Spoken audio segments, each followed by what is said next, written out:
तो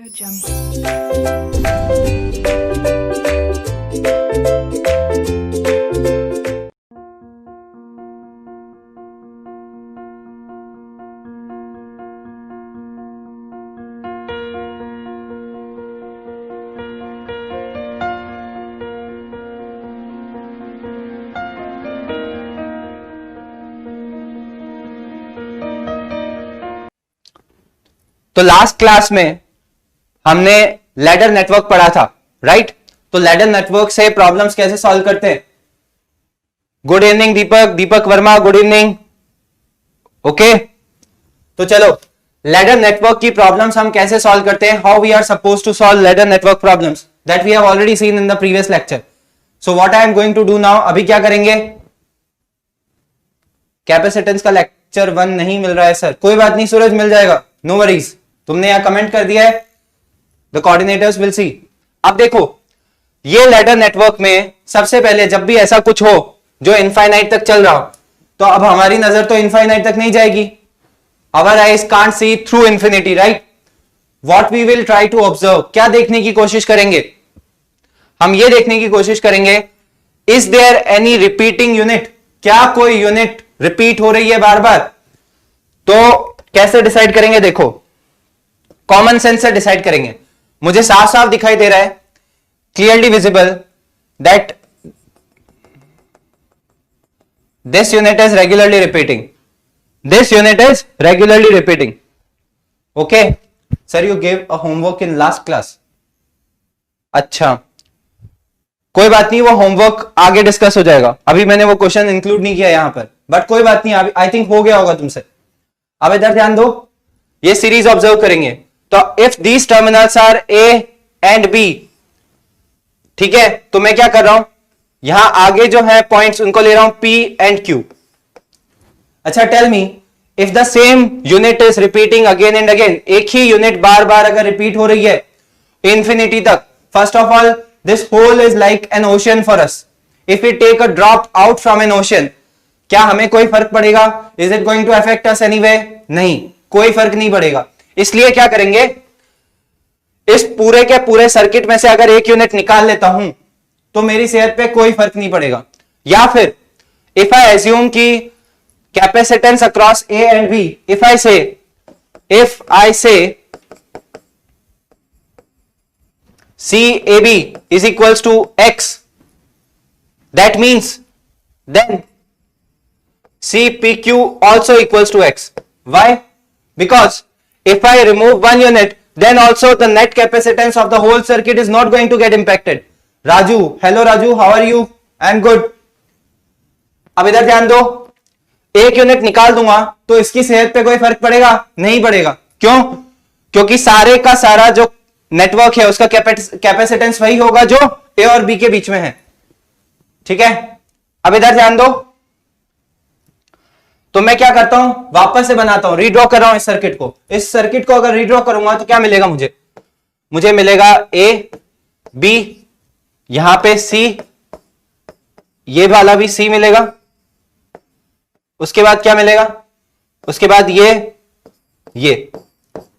पी और क्यू। अब देखो अगर C A B equals to X था, तो यहां से अगर मैं पूरा सर्किट हटा देता हूं तो सर्किट की जगह क्या अप्लाई करूंगा? डेली 4 बजे होती है क्या क्लास? सूरज पूछ रहा है डेली 4 बजे होती है क्या क्लास, तो मैं सबके लिए रिपीट कर रहा हूं, डेली नहीं, ट्यूसडे, थर्सडे, सैटरडे 4 बजे होगी, 4 to 5, ठीक है? और सब कुछ करिकुलम वाइज चलेगा, कोई लूप होल नहीं। अब देखो इधर ध्यान दो, तो मैं पीक्यू की जगह क्या अप्लाई कर दे रहा हूं? एक्स।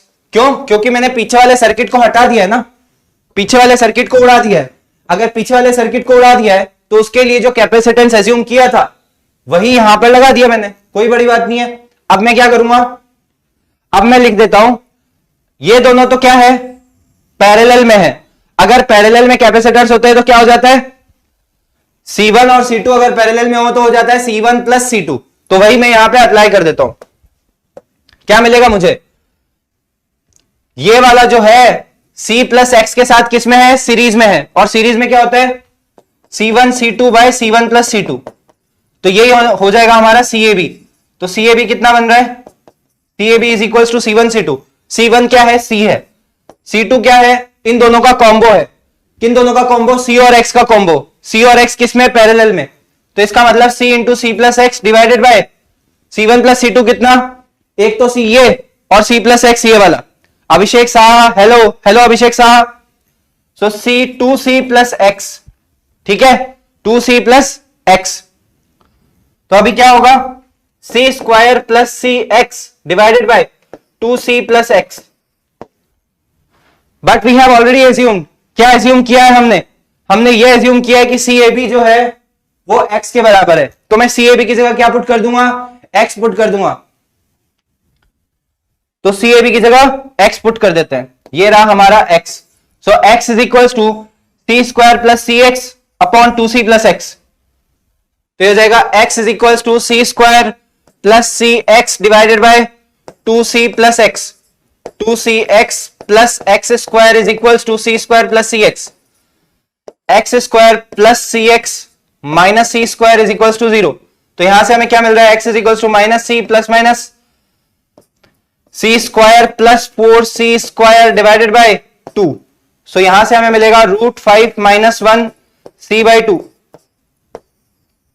यही है हमारा आंसर। क्या होगा हमारा आंसर, यही हमारा आंसर होगा। अगर आपको ये नजर ना आ रहा हो तो मैं इसको हाईलाइट कर देता हूं। Let me highlight this.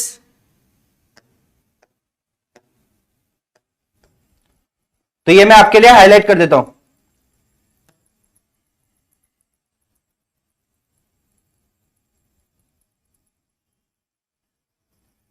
देखो लैडर नेटवर्क की कैपेसिटेंस कैसे कैलकुलेट करनी है वो हमने लास्ट क्लास में पढ़ी थी राइट। तो लैडर वाली जो कैपेसिटेंस है वो कैसे फाइंड आउट करेंगे ये तो हमें पता चल गया, हमने लास्ट क्लास में पढ़ी थी। अब देखो बस क्या किया है मैंने, एक यूनिट हटा के बाकी यूनिट का जो कैपेसिटेंस है वही उसके AB के अराउंड जो कैपेसिटेंस था एज्यूम कर लिया, ठीक है। और उससे क्या होगा, उससे ये होगा कि इस सर्किट में मैंने x जोड़ दिया और CAB के अक्रॉस भी जो मैंने x एज्यूम किया था वो लास्ट में लिख दिया। फिर क्या है, कैलकुलेशन है, और कैलकुलेशन में तो हमारी मास्टरी है राइट। आप देखो चलो आगे बढ़ते हैं नेक्स्ट क्वेश्चन की तरफ। अब इस क्वेश्चन में क्या दिया है, इस क्वेश्चन में दो कैपेसिटर दिए हैं, दिखाई दे रहा है ना, दो कैपेसिटर दिए हैं। पूछा है कि कैपेसिटर 1 एंड कैपेसिटर 2 हैव अ कैपेसिटेंस C, कोई प्रॉब्लम नहीं है। When a dielectric of dielectric constant K is inserted between the plates of one of the capacitor, total charge flowing through the battery is, कितना चार्ज बैटरी से flow करेगा, ठीक है। अभी पता नहीं है, क्या करेंगे देखो।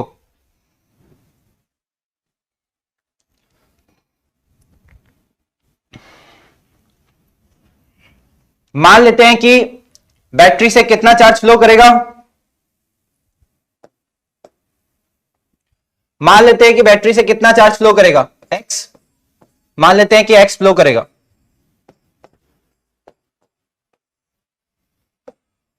अगर x चार्ज फ्लो कर रहा है तो ये क्या है, प्लस एक्स, ये है माइनस एक्स, फिर ये है प्लस एक्स, फिर ये है माइनस एक्स, राइट। इन सारे के ऊपर चार्ज क्या आएगा, minus x plus x minus x plus x, right. क्यों, क्योंकि हमने एज्यूम किया है पूरे सर्किट से कितना चार्ज फ्लो कर रहा है, एक्स चार्ज फ्लो कर रहा है। यही हमसे पूछा है। विशाल प्रसाद कब से स्टार्ट हुआ है, एक क्वेश्चन हुआ है, ये दूसरा क्वेश्चन है, इतना टेंशन लेने की जरूरत नहीं है, ठीक है विशाल। यहां से ध्यान दो, this is second question going on. इस क्वेश्चन में क्या है, दो कैपेसिटर्स हैं लगे हुए और एक बैटरी लगा हुआ है। अब पूछ रहे हैं कि पहले इनमें कोई चार्ज नहीं था, ठीक है। पूछ रहे हैं कि total charge flowing through battery कितना होगा अगर इन दोनों के बीच में इन दोनों में से एक कैपेसिटर में हम क्या कर रहे हैं, डाइलेक्ट्रिक इंसर्ट कर रहे हैं, तो उससे हमारी सेहत पे क्या फर्क पड़ेगा। देखो हमने क्या किया है, एक्स चार्ज फ्लो करवाया है पूरे सर्किट से, तो क्या होगा, ध्यान दो। अगर एक्स चार्ज फ्लो करवाया है, यह है माइनस, यह है plus, C B A D, ठीक है। तो मैं कहीं से भी स्टार्ट करूंगा तो क्या लिखूंगा, देखो potential at C minus potential eight B plus, यहां पर क्या लिख देता हूं, यहां पर भी कुछ लिख देता हूं, ABCD EF, क्योंकि E तो हम पहले यूज कर चुके हैं। तो potential at C minus potential at B minus potential at A, potential at A minus potential at F, plus potential at F minus potential at D, plus potential at D minus potential at C equals to 0। समझ आया क्या? समझ आया क्या मैंने क्या लिखा? मैंने जीरो इक्वेशन लिखी है किरचॉफ लॉ से। कैसे? देखो, यहां से स्टार्ट कर रहा हूं सी से और वापस कहां पर लौट के आ रहा हूं? वापस उसी पॉइंट पर लौट के आ रहा हूं। ठीक है, VC minus VB plus VB minus VA plus VA minus VF plus VF minus VD plus VD minus VC. Overall अगर मैं इन सबको कट करना चाहूं तो ये सब क्या हो जाएंगे? कैंसिल हो जाएंगे, आपस में कैंसिल हो जाएगा ना। तो ये वोल्टेज लॉ की इक्वेशन लिखी है मैंने। अब मैं क्या कर रहा हूं? इसका यूज कर रहा हूं। कैसे? देखो इधर कैसे यूज करेंगे। वीसी और वीबी इन दोनों के बीच में अगर क्या वो निकालनी है पोटेंशियल ड्रॉप, तो क्या लिखूंगा? वीसी माइनस वीबी। तो वीसी तो कम था और ये क्या था? ई था, तो मैं लिख दूंगा माइनस ई, प्लस वीबी माइनस वीए, कोई मतलब नहीं है इसका, जीरो, क्योंकि डायरेक्टली वायर से कनेक्टेड है तो जीरो। वीए माइनस वीएफ कितना? ये होगा प्लस एक्स बाय सी। ठीक है, कितना? प्लस एक्स बाय सी। फिर यहां से क्या है? प्लस वीएफ माइनस वीडी की जगह क्या लिखूंगा? इसमें आएगा प्लस एक्स बाय के सी। ठीक है, plus x by K C. VD minus VC क्या? जीरो, कोई मतलब नहीं है। तो इससे हमें क्या मिलेगा? Is equals to zero. तो इस इक्वेशन से मुझे ये एक्सप्रेशन मिल रहा है। अगर इस एक्सप्रेशन को मैं कैलकुलेट करूं तो मुझे क्या मिलेगा? यहां से मुझे मिल रहा है E is equals to x by C 1 plus 1 by K, या फिर एक्स बाई सी के प्लस 1 बाय के। ठीक है, तो यहां से मिलेगा x इज इक्वल्स टू क्या मिलेगा? यहां से अगर मैं इसको उस तरफ ले जाऊं तो क्या मिलेगा? के C E divided by K plus 1 आया। x की वैल्यू, x क्या था? सर्किट में फ्लो होने वाला चार्ज, राइट? सर्किट में फ्लो होने वाला चार्ज, और हमें उसकी वैल्यू मिल गई। कहां से कहां तक? जिस डायरेक्शन में हमने लिया उसी डायरेक्शन में। वाई? कैसे हमें पता चला कि जिस डायरेक्शन में हमने एज्यूम किया उसी डायरेक्शन में होगा? क्योंकि इसकी वैल्यू पॉजिटिव है। अगर इसकी वैल्यू नेगेटिव आती तो जहां हमने एज्यूम किया है उससे ऑपोजिट डायरेक्शन में चार्ज फ्लो हो जाता। पर अभी क्या हुआ है? जो हमने डायरेक्शन एज्यूम किया था एक्स का, उसी डायरेक्शन में होगा, क्योंकि एक्स की वैल्यू क्या आई है? पॉजिटिव आई है। समझ में आया कि नहीं? क्लियर है? चलो आगे बढ़ते हैं। तो हमारा आंसर क्या हो जाएगा? ये हो जाएगा। टिक करो, आगे बढ़ो। दीपक वर्मा समझ आ रहा है ना? अमन माथुर एओडी का क्लास वो भी होगा, डोंट वरी। ठीक है, चलो आगे बढ़ते हैं। नेक्स्ट क्वेश्चन, इसमें क्या करेंगे? देखो, 5 capacitors are connected as shown. ठीक है, initially S is open and all capacitors are uncharged. अब क्या करें? When S is closed, steady state is obtained. The potential difference between the points M and N will be. क्या करेंगे? देखो, मुझे निकालना है कि इनके अक्रॉस M और N के अक्रॉस पोटेंशियल डिफरेंस कितना होगा। पर मैं कैसे निकाल सकता हूं डायरेक्टली? मुझे ये तो पता होना चाहिए कि जो ये कैपेसिटर्स है उनके ऊपर चार्ज कितना है। मुझे वो भी नहीं पता, तो मैं क्या करूंगा? एज्यूम कर लेता हूं। पहले तो इस S को क्लोज कर दो। इनके ऊपर पहले कोई चार्ज नहीं था। अब सारे के सारे किसमें है? सीरीज में। अगर सीरीज में सारे के सारे कैपेसिटर्स है तो पूरी ब्रांच में एक ही चार्ज फ्लो कर रहा होगा। वो एक ही चार्ज क्या होगा? क्या होगा वो एक ही चार्ज? x। मान लेते हैं x होगा, मुझे तो पता नहीं है ना, आपको भी नहीं मालूम है, निकाल लेते हैं। अब देखो, अगर ये पॉजिटिव टर्मिनल है, ये नेगेटिव टर्मिनल है बैटरी का। ठीक है, कौन सी वाली बैटरी बड़ी है? देखो ध्यान दो इस पे, ये वाली बैटरी बड़ी है और ये पॉजिटिव है, ये नेगेटिव है। तो इसका मतलब इधर से मैं मान लेता हूं कि चार्ज फ्लो हो रहा होगा। एज्यूम कर लेता हूं, मुझे पता नहीं है, एज्यूम कर लेता हूं। तो अगर ये चार्ज x फ्लो हो रहा है इधर से, तो मैं लिख देता हूं ये प्लस, ये minus, plus x minus x, फिर प्लस x, फिर माइनस x, फिर प्लस x, फिर माइनस x। ठीक है, तो यहां से कहां क्या होगा? और इस तरफ से कनेक्टेड है ना, माइनस प्लस, फिर माइनस, फिर प्लस, कोई दिक्कत नहीं है।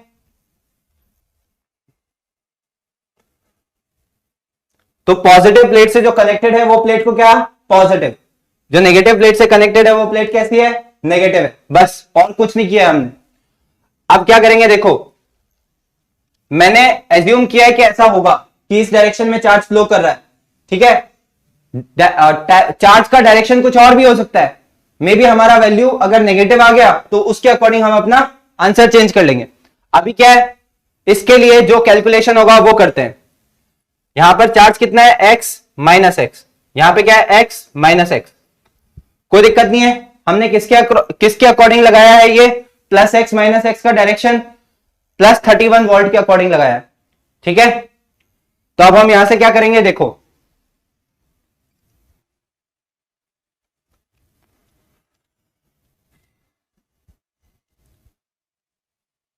यहां से स्टार्ट करते हैं, इस पॉइंट से स्टार्ट करता हूं, कहां से, जहां पे ये एरो अप्लाई कर रहा हूं वहां से स्टार्ट करता हूं। अगर उस पॉइंट से स्टार्ट करूंगा और ऊपर की तरफ जाऊंगा तो मेरी लाइफ कहां से कहां जा रही है, नेगेटिव से पॉजिटिव की तरफ जा रही है। अगर इस पॉइंट से स्टार्ट करके ऊपर की तरफ जाता हूं तो where is my life going, कहां जा रही है, नेगेटिव से पॉजिटिव की तरफ। तो मैं लिख देता हूं +7 वोल्ट, ठीक है, +7 वोल्ट। यहां से जब जाऊंगा तो क्या मिलेगा, यहां से, यहां पे लाइफ क्या जा रही है, नेगेटिव से पॉजिटिव अगेन, तो क्या लिखूंगा, +x/4। यहां पे क्या लिखूंगा, +x/2। यहां क्या लिखूंगा, +x/4, ठीक है, कोई दिक्कत नहीं है। फिर -31, क्योंकि लाइफ कहां से कहां जा रही है, नेगेटिव से पॉजिटिव। फिर क्या लिखूंगा, प्लस 1.2 बाय, नहीं 1.2 तो कैपेसिटेंस है यहां का, तो अभी क्या लिख सकते हैं, देखो इसके लिए इसका कैपेसिटेंस कितना है, 1.2। तो इसका मतलब इसके लिए जो हम आंसर लिखेंगे वो क्या हो जाएगा, चार्ज डिवाइडेड बाय 1.2। फिर क्या लिखेंगे, अगेन इसमें भी प्लस x डिवाइडेड बाय कितना, 6, x डिवाइडेड बाय 6, क्योंकि इसका कैपेसिटेंस 6 है। कहां पहुंच गए, वापस जहां से स्टार्ट किए थे वहां पहुंच गए ना, इसलिए लिख देता हूं 0। समझ में आ गया ना क्या किया है मैंने, सबके चार्जेस लिख लिए और उसके बाद क्या लगाया, वोल्टेज लॉ की इक्वेशन। तो यहां से मैं पोटेंशियल्स ऐड कर रहा हूं सब जगह। तो यहां से स्टार्ट किया और ऊपर की तरफ गया तो लाइफ गई नेगेटिव से पॉजिटिव, इसलिए +7। फिर माइनस से प्लस, इसलिए +x/4।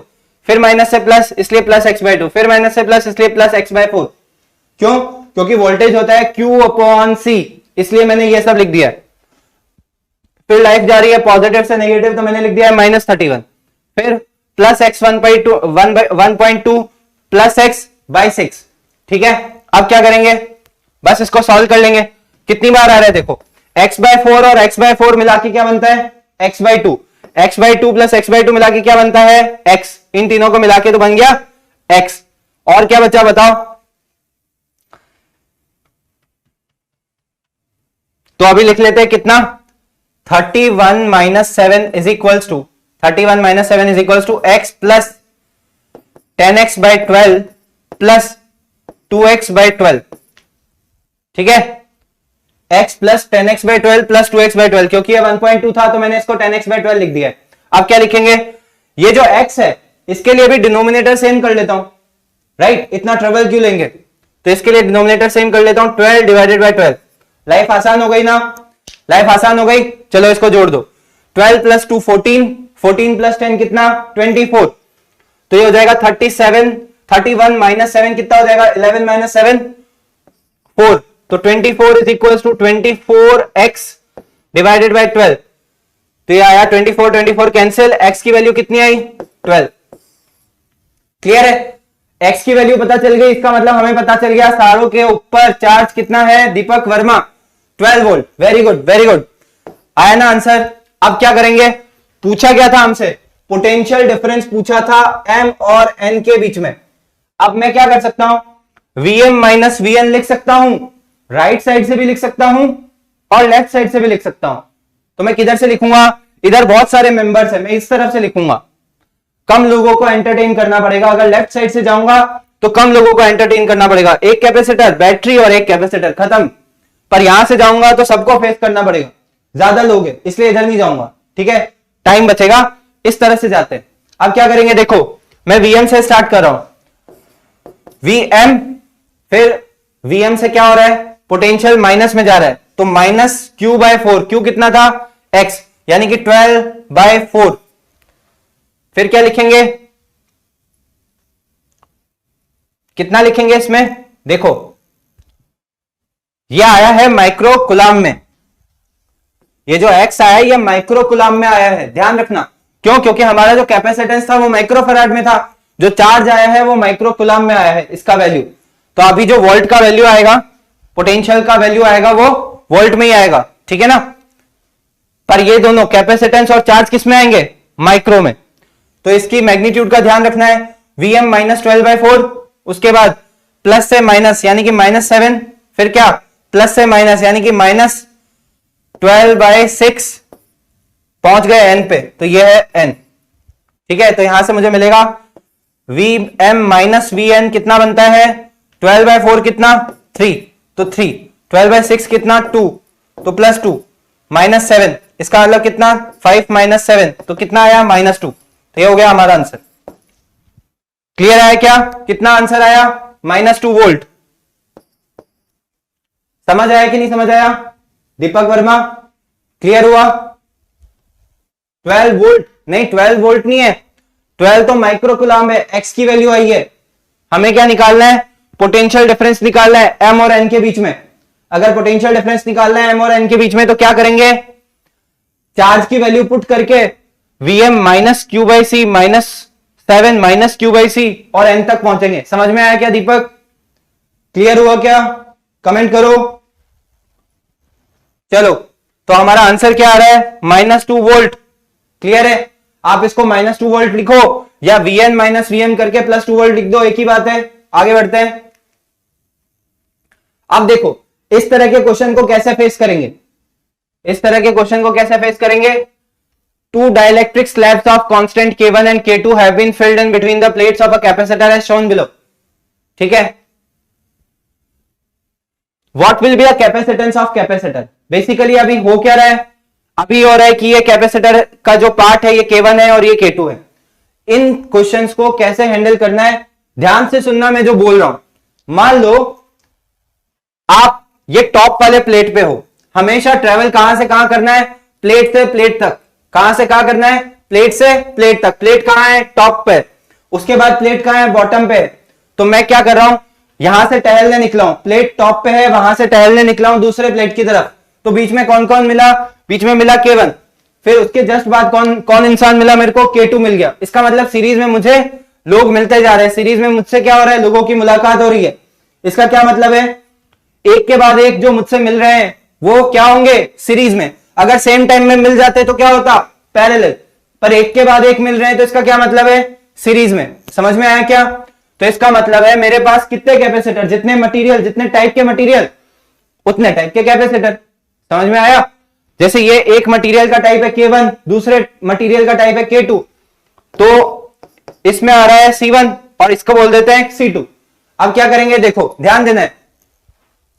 अगर मुझसे आप पूछोगे C1 की वैल्यू कितनी, कैपेसिटर C1 की वैल्यू कितनी है, तो मैं लिख दूंगा C1 is equal to epsilon, और एरिया की वैल्यू कितनी है इसके, प्लेट का पूरा एरिया यूज हो रहा है कि नहीं हो रहा, पूरा का पूरा एरिया यूज हो रहा है, क्योंकि पूरा मटेरियल पूरे एरिया को घेर रहा है। तो इसका क्या मतलब है, एरिया पूरा लिखूंगा, एप्सिलॉन नॉट A अपॉन। अब देखो ध्यान दो, एप्सिलॉन तो हम तब लिखते थे जब कोई मटेरियल नहीं होता था, जब कोई मटेरियल प्रेजेंट हो यहां पर, तो एप्सिलॉन की जगह क्या लिखते हैं, एप्सिलॉन K। तो ये क्या है, K1। समझ में आया क्या, जब भी कोई मटेरियल कैपेसिटर की प्लेट्स के बीच में प्रेजेंट हो तो एप्सिलॉन की जगह क्या लिखते हैं, एप्सिलॉन K। तो epsilon K1 A by distance कितना है, ये मटेरियल जहां तक खत्म हो रहा है वहीं तक हमारा कैपेसिटर है, तो ये जो डिस्टेंस है वो कितना दे रखा है, d/2। तो मैं यहां लिख देता हूं d/2। ठीक है, तो हमारा जो वैल्यू आ रहा है वो कितना आ रहा है, 2 epsilon naught K1 A by D। अगर आप मुझसे पूछोगे C2 का वैल्यू कैसे लिखेंगे, तो C2 का वैल्यू भी एज इट इज लिखेंगे, क्योंकि लेंथ तो इसका भी d/2 है, बस मटेरियल K2 का फर्क है, वो K1 था ये K2 है। तो अभी क्या करेंगे, epsilon K2 A upon d/2, same to same as it is, बस K2 का फर्क है। तो क्या लिख दूं, 2 एप्सिलॉन K2A बाई डी। ठीक है, समझ में आया। और पहले हम बातचीत कर चुके हैं, प्लेट से लेकर प्लेट तक चलेंगे। इस प्लेट से लेकर टहलने निकले और यहां तक पहुंचे तो रास्ते में कौन कौन मिला, K1 मिला और K2 मिला। इसका मतलब दोनों एक के बाद एक मुझसे मिले, यानी कि किस में है, सीरीज में है। इसका मतलब मेरा जो नेट कैपेसिटेंस हो जाएगा वो कितना हो जाएगा, C1 C2 bye C1 plus C2, जो रेजिस्टर्स में होता है उसका उल्टा, राइट। ऐसे ही तो याद रखते हैं सब लोग। अभी क्या करेंगे, 2 epsilon K1A by D into 2 epsilon K2A by D divided by कितना आएगा, C1 प्लस C2। अगर C1 प्लस C2 आएगा तो 2 epsilon K1A by D plus 2 epsilon K2A by D कितना मिलेगा। बस कैलकुलेशन हो जाएगा ना, कैलकुलेशन में तो मास्टरी है हमारी। अब इधर ध्यान दो, इसमें देखो क्या क्या कर सकता हूं मैं, epsilon A by D, epsilon A by D, इसको तो कैंसिल कर दिया ऊपर वाले से। ठीक है, ये जो 2 है नीचे इसको भी कैंसिल कर दिया, 1 1 एक 2 से कैंसिल कर दिया। अब इसका जो रिजल्टेंट है क्या मिल रहा है मुझे यहां पर, मोनपाड़ा हाय हाय हाय एवरीवन, हेत मोनपाड़ा हाय। अब इधर ध्यान दो, देखो क्या मिल रहा है हमें, 2 epsilon not A by D, 2 K1 K2 और नीचे क्या है, सिर्फ K1 और K2 बाकी है। इसका मतलब मैं क्या लिख सकता हूं, 2 K1 K2 divided by K1 plus K2। ठीक है, और बाकी जो कॉमन है वो क्या है, एप्सिलॉन A बाई डी। तो ये हो जाएगा एप्सिलॉन A बाई डी। तो हमें कैसे पता चलेगा आंसर कौन सा है, हाईलाइट करने से। कैसे पता चलेगा, हाईलाइट करने से।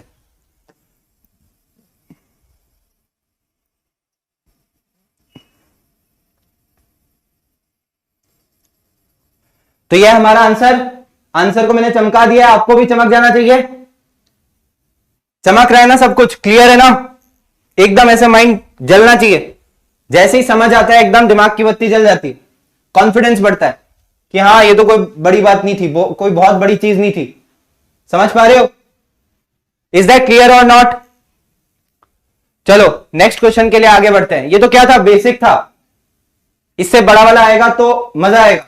अभी बेसिक था ये, मैंने बस 2 कैपेसिटर लिए थे, एक ये और एक के बाद एक दोनों से मिल रहा था, तो किस में थे, सीरीज में थे।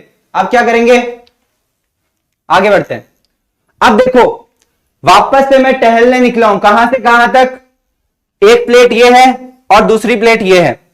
मैं टॉप वाली प्लेट से नीचे वाली प्लेट तक टहलने निकला हूं। मुझे 2 लोग एक साथ मिल गए। कौन से 2 लोग एक साथ मिल गए, K1 और K2 दोनों लोग मुझे एक साथ मिल गए एक ही टाइम पर। देखो जब मैं यहां से जा रहा हूं, इस लाइन से, जो बीच में लाइन बनी हुई है ना, मैं यहां से ट्रेवल कर रहा था, पर मुझे K1 और K2 एक ही टाइम पे मिल गए। इसका मतलब क्या है, दोनों पैरेलली मुझसे मिल गए, एक के बाद एक नहीं, पैरेलली मुझसे मिल गए। जब मैं टहलने निकला तो दोनों लोग एक ही टाइम पे मुझसे मिल गए। इसका मतलब ये किसमें है, पैरेलल में है। समझ में आ रहे हो, क्लियर है कि नहीं है। ठीक है, तो अभी क्या होगा, दोनों कैपेसिटर्स किसमें है, पैरेलल में। अगर दोनों कैपेसिटर्स पैरेलल में है तो दोनों की वैल्यू लिख दो। क्या, एक तो C1, यानी कि कौन सा वाला C1, इसको मान लेते हैं C1 क्योंकि इसमें K1 लिखा है ना इसलिए, और इसको मान लेते हैं C2 क्योंकि इसमें K2 लिखा है। पैटर्न रहेगा, आसानी रहेगी। तो C1 इज इक्वल्स टू कितना, बताओ कितना लिखेंगे। C1 is equals to, epsilon की जगह क्या लिखूंगा, जो मटेरियल है इसकी वजह से एप्सिलॉन की जगह क्या लिखूंगा, एप्सिलॉन K1 या फिर एप्सिलॉन K2। तो ये C1 के लिए लिख देता हूं एप्सिलॉन K1, और एरिया की जगह क्या लिखूंगा। देखो क्या पूरा का पूरा मटेरियल प्लेट का एरिया घेर रहा है, नहीं घेर रहा है, आधा एरिया घेर रहा है K1 और उससे बचा हुआ आधा एरिया घेर रहा है K2। इसका क्या मतलब है, इसका मतलब है एरिया हो जाएगा A/2 अपॉन डिस्टेंस। क्या पूरा का पूरा यूज हो रहा है, क्या बिल्कुल यूज हो रहा है। देखो पूरा का पूरा डिस्टेंस यूज हो रहा है। इसका क्या मतलब है, बाय डी लिख दो। क्लियर है। सिमिलरली सबसे अच्छा वर्ड है इंग्लिश में, बहुत काम का वर्ड है, बहुत सारे वर्ड्स भी बच जाते हैं लिखने के लिए। सिमिलरली स्कूल में करते थे ना हम हमेशा, बहुत सारी जगह सिमिलरली लिख के 1-2 पेज बचा लिए लिखने में। अभी similarly C2 is equal to कितना, बस मटेरियल का चेंज है, epsilon K2 A/2 upon D. अब ये दोनों पैरेलल में थे, लाइफ आसान है, पैरेलल में तो डायरेक्ट लिखना होता है C1 प्लस C2, तो वही लिख दूंगा। क्लियर है दीपक? दीपक समझ आया क्या? अमनदीप समझ आया क्या? इधर ध्यान दो, C1 plus C2 is equal to C net is equal to C1 plus C2, और यहां क्या लिख सकता हूं, एप्सिलॉन A बाई 2D और K1 प्लस K2 का समेशन। क्लियर है ना? समझ आया क्या? क्लियर है? चलो आगे बढ़ते हैं नेक्स्ट क्वेश्चन की तरफ। अब देखो, what is the capacitance of the capacitor of square plates of area A. Okay, अब इधर ध्यान दो, यहां पर क्या हो रहा है, ये देखो थोड़ा सा दिमाग लगाना होगा यहां पर। यह है जेई एडवांस का क्वेश्चन, यह है जेई लेवल का क्वेश्चन। पहले क्या था, बेसिक था, ताकि यह क्वेश्चन आप कर सको, ये क्वेश्चन आप कर सको, इसके लिए पिछले 2 क्वेश्चन आपने किए हैं, ध्यान रखना है, ठीक है। इसमें क्या करेंगे, ध्यान दो, मैं इस प्लेट से इस प्लेट तक घूमने के लिए निकला, तो मुझे क्या मिला, जब मैंने आधा रास्ता तय किया, आधा मतलब d डिस्टेंस तय किया, तो मुझे एक ही टाइम पे K1 और K2 दोनों मिल गए। ठीक है, सुन रहे हो मेरी बात? जब मैं इस प्लेट से इस प्लेट तक घूमने के लिए निकला, तो इस प्लेट से यहां तक आते समय मुझे आधे रास्ते तक दोनों लोग मिले, K1 और K2 मुझे पैरेलल में मिल गए, एक ही साथ मिल गए। पर जैसे ही उससे आगे बढ़ा तो सिर्फ K1 ही था, K2 चला गया। समझ पा रहे हो? इसका मतलब K1 और K2 दोनों पैरेलल में मिले थे, पर बाद में सिर्फ उसके बाद सीरीज में कौन मिला, सिर्फ K1 मिला, K2 चला गया। इसका मतलब मैं ऐसा दिमाग लगा सकता हूं क्या,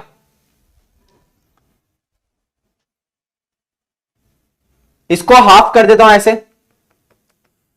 तो आधे रास्ते तक K1 और K2 मुझे एक ही टाइम पे एक साथ मिले। कैसे? एक ही टाइम पे एक साथ मिले, तो दोनों क्या है, पैरेलल में।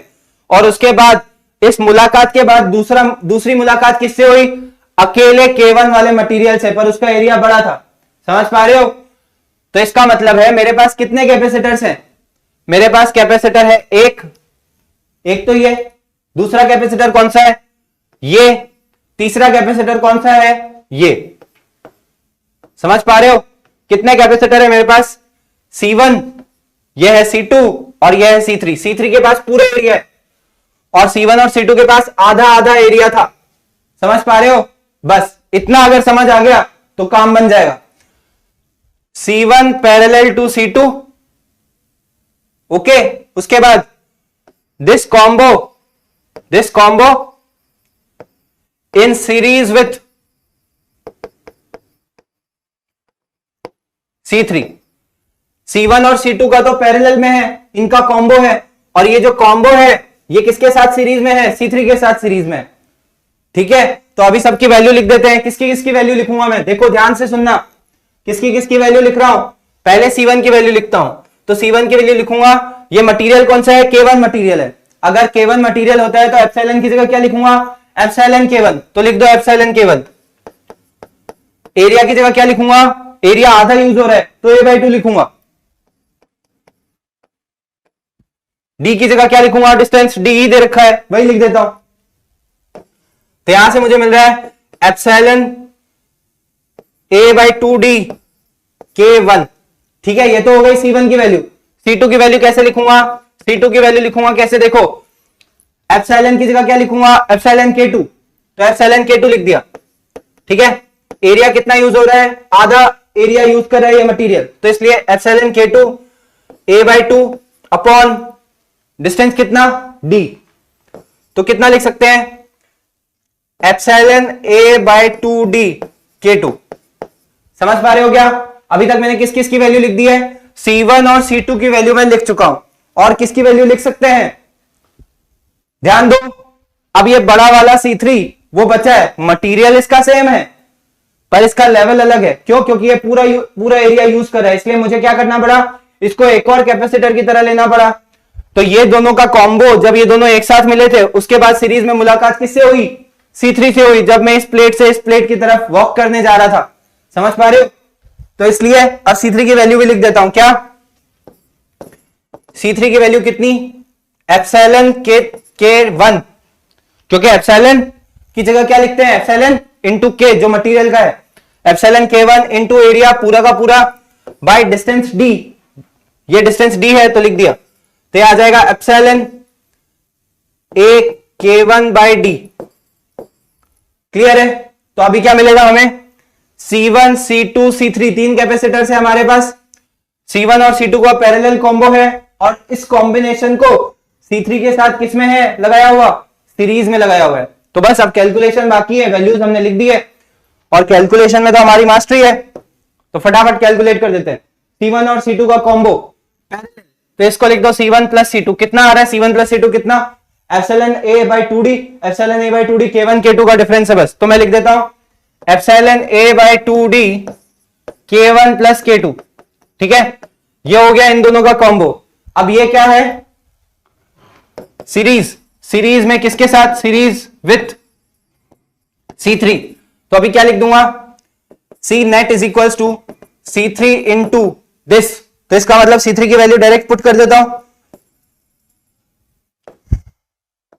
C3 की वैल्यू अगर डायरेक्ट पुट कर दो तो क्या आएगा, C3 की वैल्यू दिखाओ, epsilon A K1 by D, epsilon A K1 by D, ये तो है C3 की वैल्यू, तो मैं क्या कर रहा हूं, C3 की वैल्यू मैंने पुट कर दी इंटू जो इसका कॉम्बो से वैल्यू आ रहा था epsilon A by 2d into K1 plus K2 upon C3 और इस कॉम्बिनेशन का समेशन, C3 और कॉम्बिनेशन का समेशन, तो क्या लिखेंगे,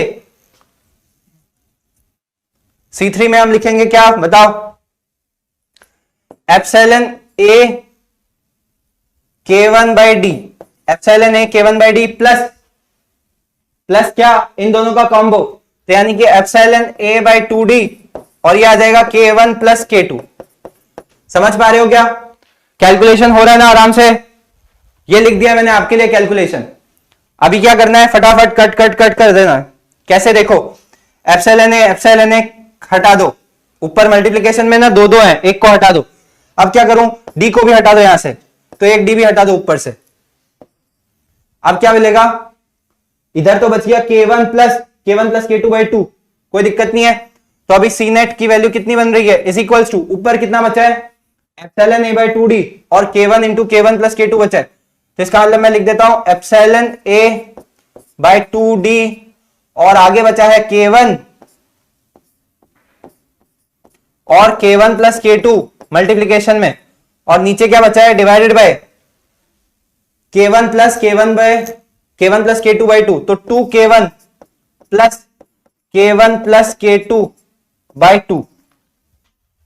तो इस तरह का एक्सप्रेशन आ रहा है, बिल्कुल आ रहा है, बिल्कुल आ रहा है, वेरी सिमिलर। तो अभी क्या करेंगे, इस 2 को डिनोमिनेटर से कैंसिल कर देंगे, यहां से कर दिया कैंसिल। अभी हमें क्या मिल रहा है, इससे हमें आंसर मिल रहा है epsilon not A by D और क्या मिलेगा, K1 into K1 plus K2 divided by क्या मिलेगा, 3K1 प्लस K2। देखो कोई ऑप्शन मैच कर रहा है क्या, इसको हाईलाइट कर देता हूं ताकि आप सब लोगों को चमक जाए। चमक गया ना, चमक रहा है ना आंसर, कैसे आया, समझ आ रहा है ना, क्लियर है, ये वाला आंसर है हमारा। अब देख लेते, चेक कर लेते किसी में है क्या, ऑप्शन चेक करो फटाफट बच्चा। K1 into K1 plus K2, 3K1 plus K2, B option आ रहा है, कॉन्ग्रेचुलेशंस, ठीक है। तो कोई भी क्वेश्चन हो जाता है, और अगर एग्जाम में करना हो तो बहुत जल्दी हो जाता है, ठीक है ना, डायरेक्ट हो जाता है, क्यों, क्योंकि बहुत प्रैक्टिस हो जाती है तब तक। Deepak Verma very good, B option आ रहा है ना सबका, क्लियर है। चलो आगे बढ़ते हैं। दो कैपेसिटर्स दे रखे हैं, 1 और 2 connected in series to a battery, ठीक है। कैपेसिटर 2 के अंदर डाइलेक्ट्रिक स्लैब ऑलरेडी है, ठीक है, इसके अंदर डाइलेक्ट्रिक स्लैब ऑलरेडी डला हुआ है। अब क्या करेंगे, Q1 and Q2 are the charges stored in the capacitors. Okay. Now the dielectric slab is removed and the corresponding charges are Q1 dash and Q2 dash. अब इधर ध्यान दो, पहले जब डाइलेक्ट्रिक स्लैब अंदर है तब कितनी कैपेसिटेंस है इस सर्किट की निकालो। टू आइडेंटिकल कैपेसिटर्स बोला है, इसका मतलब अगर ये सी है तो ये क्या है, के सी।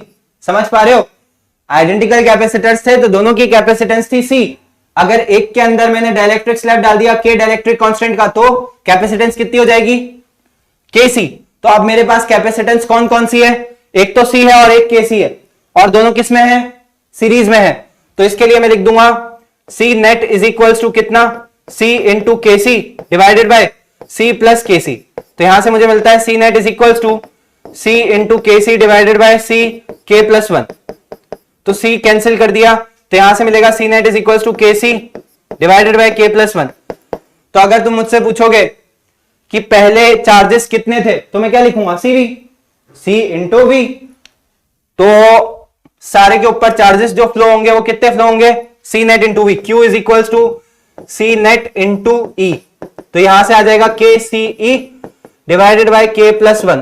तो अगर मैं लिखूं कि पहले जब इसके अंदर ऑलरेडी स्लैब था, हटाने से पहले सी नेट आ रहा था इतना, चार्ज आ रहा था इतना।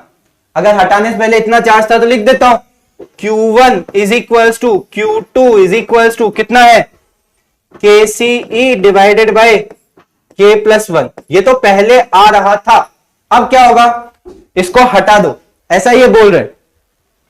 Now the dielectric slab is removed and the corresponding charges are Q1 dash and Q2 dash. ठीक है, तो अगर ऐसा हुआ है तो अब हमारा जो कॉम्बो है वो क्या हो जाता है, सी और सी, और बैटरी क्या लगी है भाई की भाई, तो ये है हमारी बैटरी। ठीक है, सी और सी का जो कॉम्बो है उसमें क्या बनेगा, उसमें हमें मिलेगा क्या, सी नेट इज इक्वल्स टू कितना, सी बाई टू। अगर सी नेट सी बाई टू है तो हम क्या लिख सकते हैं, चार्ज कितना फ्लो करेगा, इधर चार्ज कितना फ्लो करेगा, Q डैश। तो Q डैश में लिख देता हूं कितना, सी बाई टू इंटू ई। तो अगर आप मुझसे पूछोगे कि कितना चार्ज फ्लो हो रहा है, तो मैं लिखूंगा Q1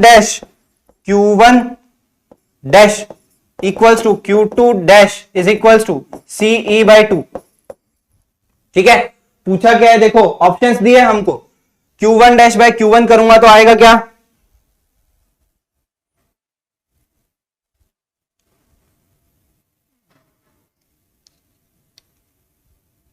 Q1 dash by Q1। देखो कुछ बात बनेगी क्या,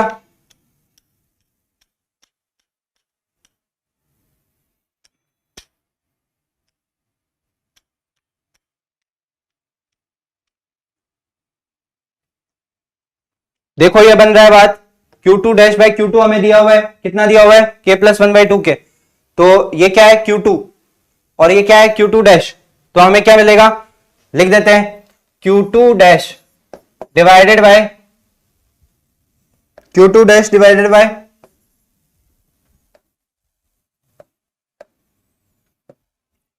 Q2 dash divided by Q2 कितना हो जाएगा, Q2 dash divided by Q2 हो जाएगा कितना, इधर ध्यान दो, CE by two divided by जो भी हमारा वैल्यू आया Q2 का कितना, KCE divided by K plus one.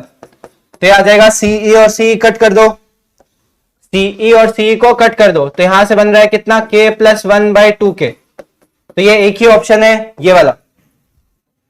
समझ में आया क्या, क्लियर हुआ क्या कंसेप्ट, ओके। चलो आगे बढ़ते हैं। दीपक वर्मा आंसर आया कि नहीं आया, क्लियर है, दैट्स इट।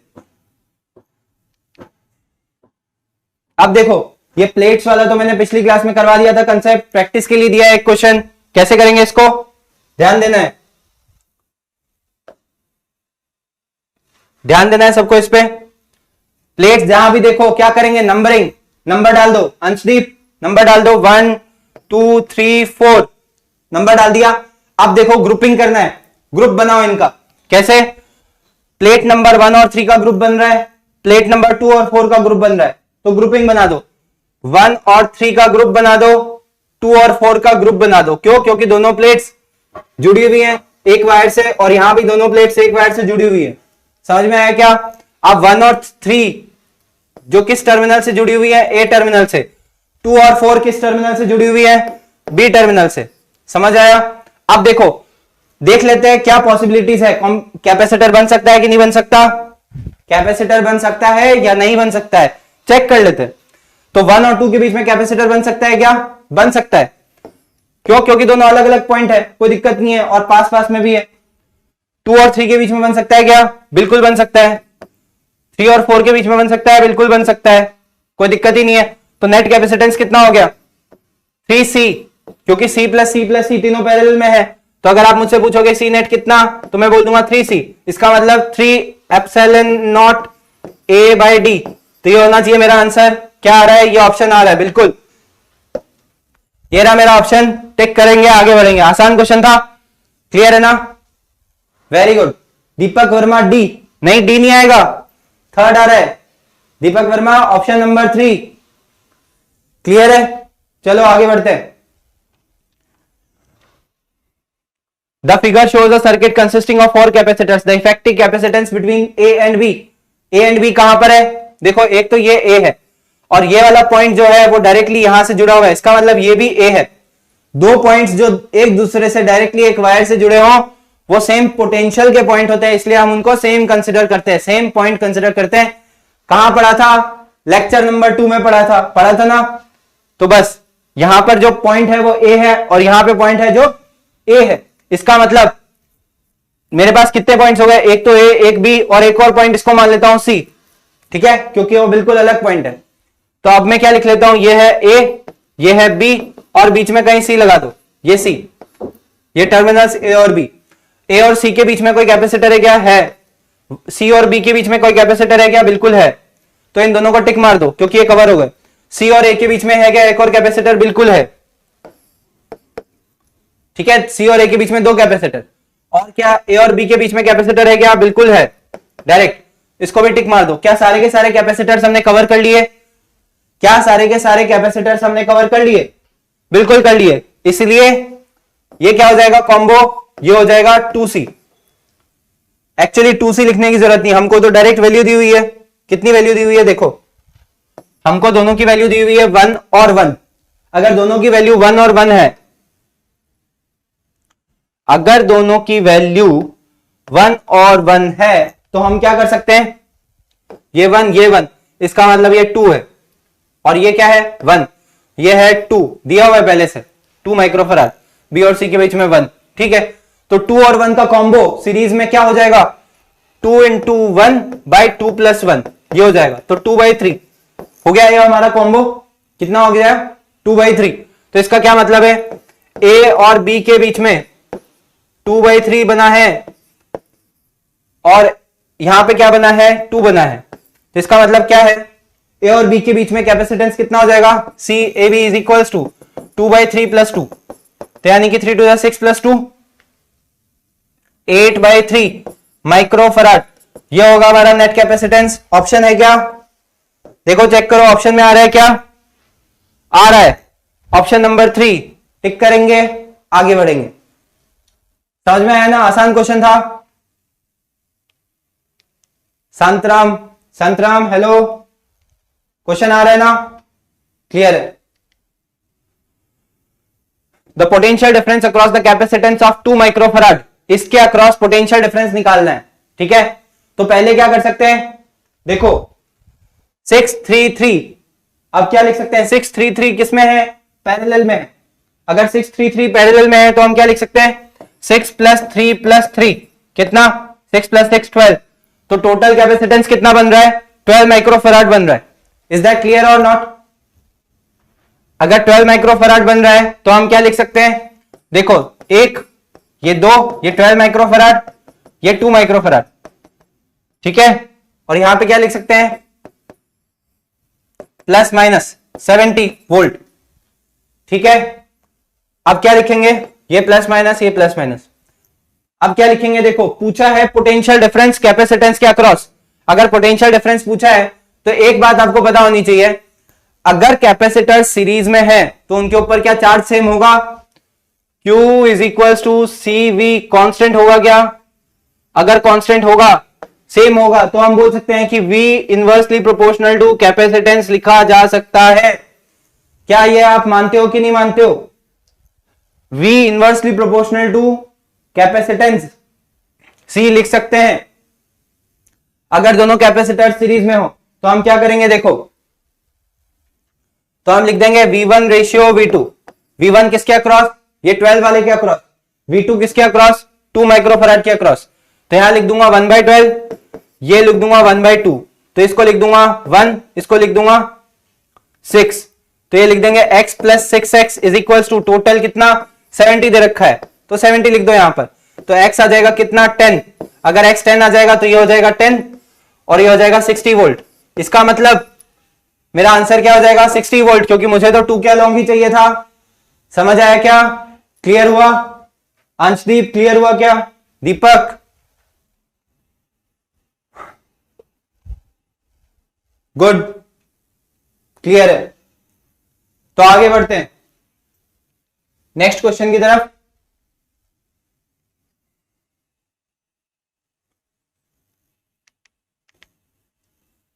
तो अब क्या है, आज के लिए हम इतना ही करेंगे, आगे और भी क्वेश्चंस करेंगे कैपेसिटर्स के ऊपर नेक्स्ट क्लास में, जो भी हमारी कमिंग क्लास है। ठीक है, all the best, enjoy your day, have a nice time, keep practising more and more problems, revise all the problems which you are doing once. Sometimes revision helps, okay? Sometimes revision is stronger than actually doing 100 types of problems, okay? So all the best, take care, bye bye.